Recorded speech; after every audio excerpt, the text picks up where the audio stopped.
మూడో ప్రపంచ తెలుగు మహాసభలు గుంటూరులో వైభవంగా ప్రారంభమయ్యాయి. 3 రోజుల పాటు జరిగే మహాసభలకు శ్రీనివాస కళ్యాణంతో శ్రీకారం చుట్టారు. ఏపీ స్పీకర్ అయ్యన్న పాత్రుడు ఈ కార్యక్రమంలో పాల్గొన్నారు.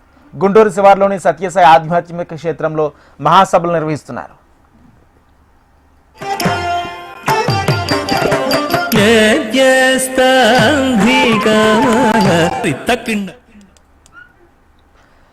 మహాసభల ప్రాంగణం చుట్టూ ఏర్పాటు చేసిన 4 ఉపవేదికలపై సన్మానాలు, సాహితీ సదస్సులు, కవి సమ్మేళనాలను, తెలుగు చలనచిత్ర గీతాలాపనలు నిర్వహిస్తున్నారు.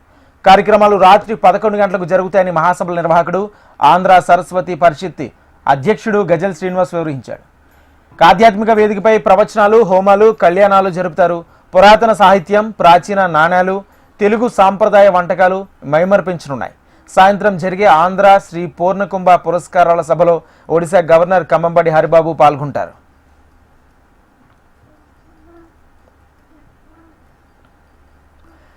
రెండో రోజు ఆదివారం ఉదయం 10 గంటలకు జరిగే సభలకు మారిషస్ దేశ అధ్యక్షుడు ధరంబీర్ గోకుల్ ముఖ్య అతిథిగా హాజరు కానున్నారు. ఉత్తరాఖండ్ జగద్గురు ఆదిశంకరాచార్య పీఠం ఉత్తరాధికారి స్వామి ప్రత్యేక్ చైతన్య ముకుందానందగిరి శంకరాచార్య మహారాజ్, ఏపీ హైకోర్టు న్యాయమూర్తి జస్టిస్ ఎన్ జయసూర్య, ఉప ముఖ్యమంత్రి పవన్ కళ్యాణ్, శాసనమండలి చైర్మన్ పి మోషన్ రాజు, మంత్రులు పాల్గొంటారు.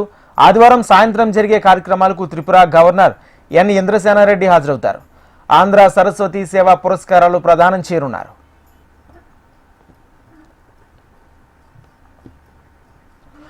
మూడో రోజు సోమవారం ఉదయం కార్యక్రమంలో సీఎం చంద్రబాబు, గోవా గవర్నర్ అశోక్ గజపతిరాజు, పలువురు మంత్రులు పాల్గొంటారు.